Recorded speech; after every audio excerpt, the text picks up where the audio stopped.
Salve inscritos, Clayson de volta! Hoje nós vamos falar do professor Pierluigi. Antes da gente trazer esse vídeo aqui, eu quero deixar claro a você que essa não é uma crítica ao professor. Me parece que o professor Pierluigi era uma pessoa muito simpática, tem muitas pessoas que gostam dele. E o professor Pierluigi tem uma crítica a respeito da educação brasileira, a qual eu concordo quase que na sua totalidade. Acho que o que falta na crítica do professor Pierluigi é exatamente uma reflexão mais aprofundada sobre o legado que nós recebemos aqui da educação na época da ditadura militar. As décadas de ditadura militar foram realmente um desastre para a educação brasileira.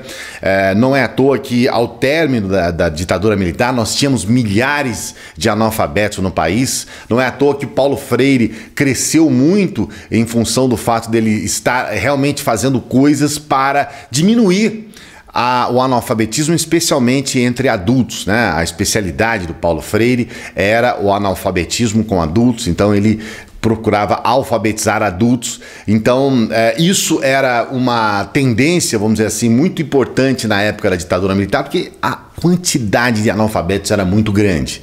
Então falta um pouco essa crítica e falta um pouco, nós temos pensadores brasileiros, especialmente na área da educação, que já fizeram estudos a respeito disso. Um deles eu vou colocar aqui no link para você acompanhar. Nós vamos depois, futuramente, falar um pouco mais sobre esse assunto. Vamos fazer uma reflexão sobre esse legado da ditadura militar na educação, mas hoje nós vamos nos ater especificamente a um ponto apenas de um discurso que é muito conhecido, é uma palestra muito conhecida do professor Pierluigi, em que eles até intitulam essa palestra como sendo uma palestra que desconstrói o Paulo Freire, mas eu não consegui. Eu queria que você me passasse aqui no link alguma fala específica do professor Pierluigi em que ele fala sobre Paulo Freire. Eu ainda não consegui ver este vídeo, e se você tiver realmente um vídeo em que ele diz a palavra Paulo Freire, eu estou falando de Paulo Freire, aí você, por favor, manda esse vídeo aqui para mim,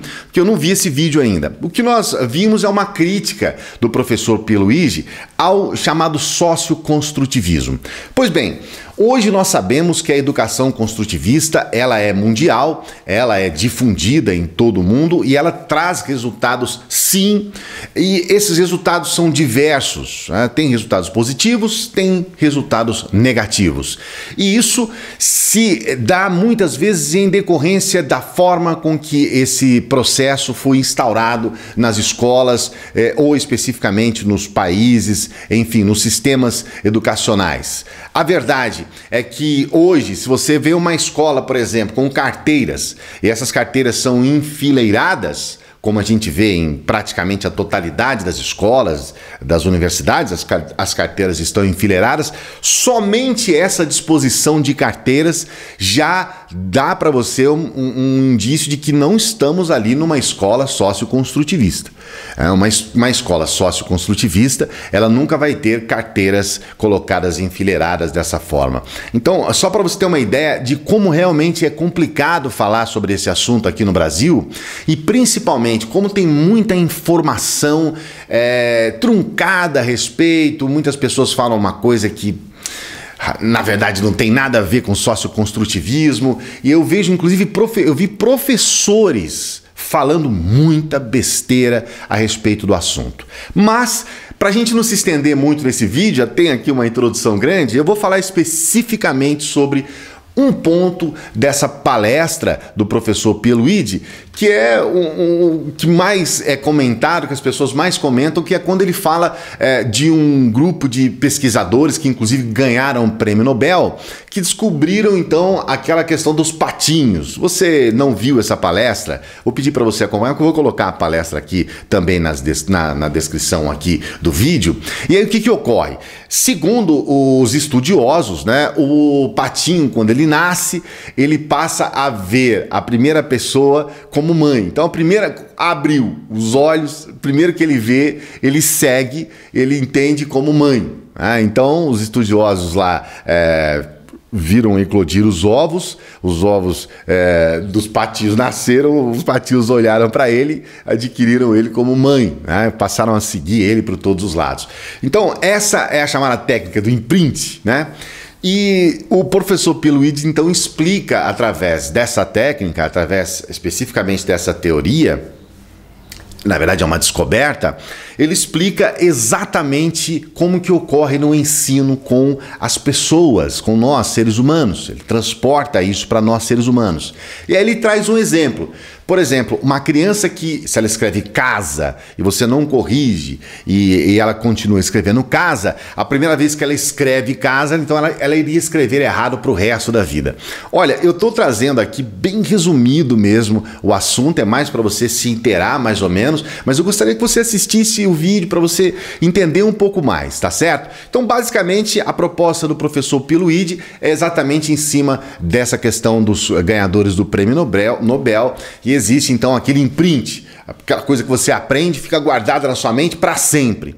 Na verdade, esse é um grande equívoco, porque essa proposta que o professor Piluídes apresenta, ela não condiz realmente com o que a ciência fala a respeito da apreensão humana, de como o ser humano entende as palavras, como que ele começa a lidar com as palavras e como que isso ocorre no nosso cérebro. Eu vou explicar para você mais em detalhes. Eu sempre trago aqui os livros do Steven Pinker, né? Esse aqui é um livro muito bacana, Como a Mente Funciona, e esse aqui, Do que é Feito o Pensamento. Esses livros foram muito importantes para mim, porque eu estudei psicopedagogia, então eu tenho muitos livros ligados à psicologia, obviamente, né? À neurociência e especificamente a questão do pensamento humano. Esse aqui fala a língua como janela para a natureza humana. Então nesse livro aqui ele explica cientificamente como que as coisas acontecem. Eu quero explicar aqui para você, junto com ele, trazendo um exemplo que ele nos coloca aqui de algumas psicólogas. O nome delas é Nancy Soja, Susan Carey, Elizabeth Spelk. Então, elas criaram um experimento para descobrir algumas questões. O que elas fizeram? Presta atenção. Elas apresentaram a crianças de 2 anos de idade, então uma idade que não tem, praticamente, não tem como, né, elas saberem algumas coisas a respeito de letras, de palavras e tudo mais. E aí o que aconteceu? Elas mostraram, era um objeto que as crianças nunca viram, um objeto desconhecido, como um cano de cobre em formato de T, certo? Depois também um punhado curvo de uma substância desconhecida, era um gel cor-de-rosa para cabelo. E aí elas ensinaram as crianças que a palavra que designava aquele item, elas colocavam o item na frente, no caso ali o cano de cobre, e falavam assim: "This is my tuver", ou seja, este é meu tuver, uma palavra que você também nunca ouviu, tá certo? Apontou para o objeto e falou isso. Pois bem, aí o que aconteceu? Eu estou resumindo aqui o texto aqui para não ficar muito longo, tá certo? Depois, elas mostraram às crianças 2 itens. Um para a mesma forma lá do T, certo? Mas com uma substância diferente, tá certo? E aí elas pediram: aponte para o tuver, né? Point to tuver. E as crianças, então, apontaram para o objeto. O que elas descobriram? Aconteceu o seguinte: quando as crianças tinham visto originalmente o que consideramos um objeto como o T de cobre, elas apontavam para um objeto com o mesmo formato, mas com substância diferente. E quando, por exemplo, tinha lá um objeto que era um cano T de cobre e tinha também um punhado de cobre, a mesma substância, mas com formato diferente. E tinha lá o gel para cabelo, um gel cor-de-rosa, e eles colocaram lá um hidratante. E aí as crianças, então, elas apontavam o objeto que tinha o mesmo formato, elas apontavam como sendo o tuver, mesmo que tinham substâncias diferentes. E aqueles objetos que tinham a mesma substância, ou seja, o gel vermelho, o gel para cabelo e hidratante, elas apontavam como sendo a mesma coisa. Isso daí vai muito ao encontro desse outro material, da Anna Teberoski, uma argentina fantástica, ela junto com a Emília Ferreira fizeram coisas fantásticas. E nesse livro aqui, que é um livro muito importante, a minha tese, quando eu me formei, foi exatamente tratando sobre dificuldades de aprendizagem. Então os livros da Teberoski, especificamente quando fala sobre linguagem, foi muito importante para mim. Nesse aqui é a psicopedagogia da linguagem, certo? Pois bem, aqui ela diz o seguinte: os estudos da linguagem infantil mostram que, inicialmente, presta atenção nisso, a criança considera a palavra como parte do objeto e não como um signo. A palavra é mais uma propriedade que um símbolo do objeto. E dessa palavra objeto, a criança apropria-se primeiro de sua estrutura externa e depois da simbólica interna. Quer dizer, a criança constrói a denominação a partir de que cada coisa tem um nome. E essa denominação ajuda a categorizar os dados de sua experiência. Ou seja, se você coloca lá para ela a proposta de que é uma casa, então ela associa a palavra à casa. Então, para ela é importante ter essa associação inicialmente, mais até do que dizer que casa é um composto de letras C-A-S-A. Você entende? O que ela fala sobre símbolo aqui. Eu vou trazer mais um livro aqui para exemplificar o que eu estou falando. A Escola que Não Ensina a Escrever, de Silvia Colello. Vou trazer aqui um trechinho para você. Olha só. A compreensão sobre o dinamismo da escrita e sobre o seu potencial criativo e construtivo anula qualquer iniciativa de ensino da língua materna como objeto fechado, estático e monológico. O artificialismo e a impessoalidade, consequências da fixação de modelos de escrita pré-determinados, seguem lugar para o texto de múltiplas possibilidades e significados, reconfigurando o papel do professor. Nessa perspectiva, ele passa a ser um agenciador das múltiplas interpretações, o mediador entre a amplitude do texto e as possíveis leituras ou produções dos alunos.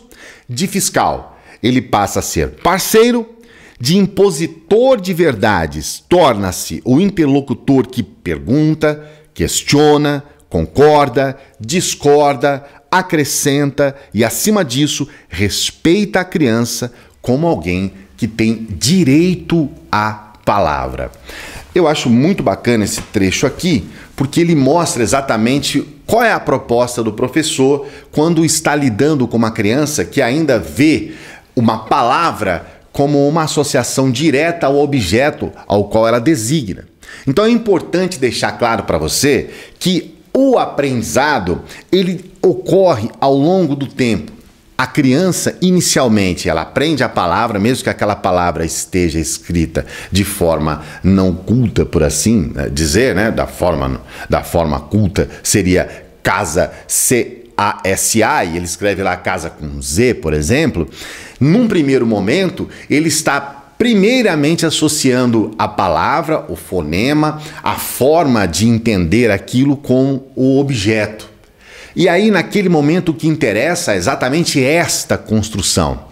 A construção mais específica, que seria a correção específica no caso dos símbolos, né, da grafia correta e tudo que ocorre depois disso, ela se dá ao longo do tempo, mas primeiramente é necessário essa apreensão e essa associação da palavra ao objeto.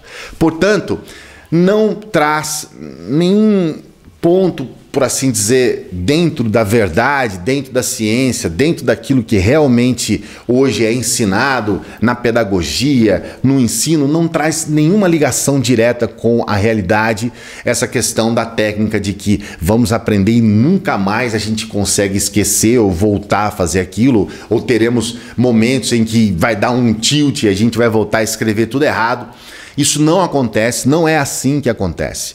E nós precisamos também entender que aqui no Brasil, essa crítica que nós temos ao socioconstrutivismo, ela ainda é uma crítica que tem muita questão ideológica no meio, tem muita gente que tem praticamente ligação nenhuma com pedagogia falando a respeito disso, tem muitos professores que tiveram o seu ensinamento, não estou dizendo que seja o caso do professor Pierluigi, mas tem muitos professores que tiveram toda a sua base digamos assim, didática aprendida num sistema antigo e aí são um pouco refratários às mudanças que nós tivemos ao longo dos anos. Então são pessoas que veem com não bons olhos essas mudanças, mas é muito importante a gente entender que sim, existe um embasamento técnico, científico que diz que a apreensão da palavra se dá inicialmente com relação ao objeto. Portanto, essa questão de grafia nada tem a ver mesmo,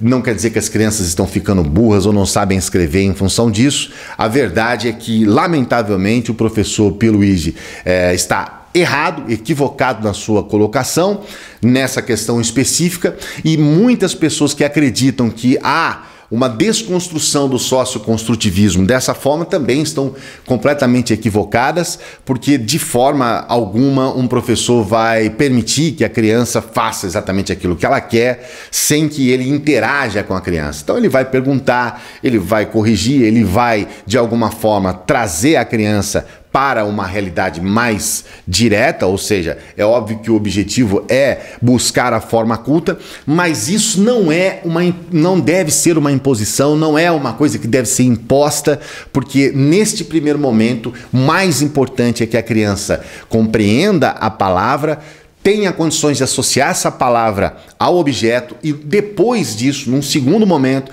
ela começa então a lidar com as regras gramaticais, com a formação de palavras, com aquilo que vai fazer com que a união das palavras façam sentido e que ela possa também elaborar um texto em que ela possa fazer não só um texto descritivo, mas acima de tudo um texto dissertativo. É um assunto longo, é um assunto que tem muito mais o que falar. Eu espero que a gente tenha feito uma introdução bacana aqui para você compreender os equívocos que hoje a gente está vendo, especialmente aqui no YouTube, onde as pessoas colocam um título num vídeo que às vezes o vídeo não tem nada a ver, às vezes o vídeo não está falando de Paulo Freire, mas aí coloca lá para dizer, estamos desconstruindo Paulo Freire, e aí utiliza um exemplo que na verdade não tem absolutamente nada a ver com a realidade, não é aquilo que está sendo hoje proposto entre os estudiosos na pedagogia, e a gente está aqui para trazer para você esse contraponto. Obrigado mais uma vez por você acompanhar o vídeo, deixa aqui a sua opinião, deixa aqui as suas informações adicionais ao vídeo, as suas perguntas, converse conosco, nós estamos aqui à sua disposição, inscreva-se no canal, dê o seu joinha, esteja conosco, a gente volta na próxima.